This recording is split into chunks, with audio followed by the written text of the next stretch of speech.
بسم اللہ الرحمن الرحیم۔ السلام علیکم۔ سعودی پولیس نے کورونا کی جعلی ویکسین بیچنے والے 2 پاکستانی گرفتار کر لیے۔ دونوں پاکستانی خود کو ڈاکٹرز بتا کر الگ الگ مقامات پر اپنا جعلی کلینک چلا رہے تھے۔ کورونا وائرس کی وبا نے دنیا بھر کے لوگوں کو شدید خوف و ہراس میں مبتلا کر دیا ہے۔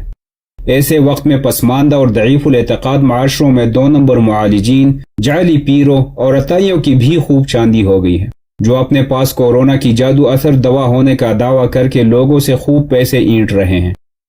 سعودی پولیس نے مزید 2 پاکستانیوں کو گرفتار کر لیا ہے، جو خود کو ڈاکٹر ظاہر کر کے اپنے ہم وطن کارکنوں کو کورونا کی جعلی ویکسین فروخت کر رہے تھے۔ ایک سعودی اخبار کے مطابق دونوں جعلی پاکستانی ڈاکٹرز کو 2 مختلف مقامات سے گرفتار کیا گیا، جو الگ الگ علاقوں میں اپنا جعلی کاروبار چلا کر سادہ لوح پاکستانیوں سے ہزاروں ریال ہتھیا چکے تھے۔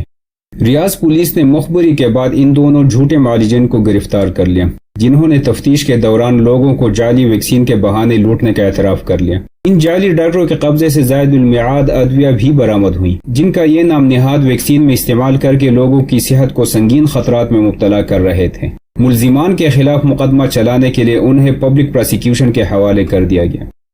واضح رہے کہ چند روز قبل بھی سعودی پولیس نے 2 جعلی پاکستانی ڈاکٹرز کو گرفتار کیا تھا۔ یہ نوسرباز اپنے ہم وطن کو ایک دوا یہ کہہ کر بیچ رہے تھے کہ اس کے پینے سے کورونا لاحق نہیں ہوگا، اور جو کورونا کے مریض ہیں وہ بھی صحت یاب ہو جائیں گے۔ سینکڑوں پاکستانی ان ڈاکٹروں پر اعتبار کر کے دوا خرید چکے تھے، تاہم کسی نے پولیس کو ان کے بارے میں اطلاع کر دی۔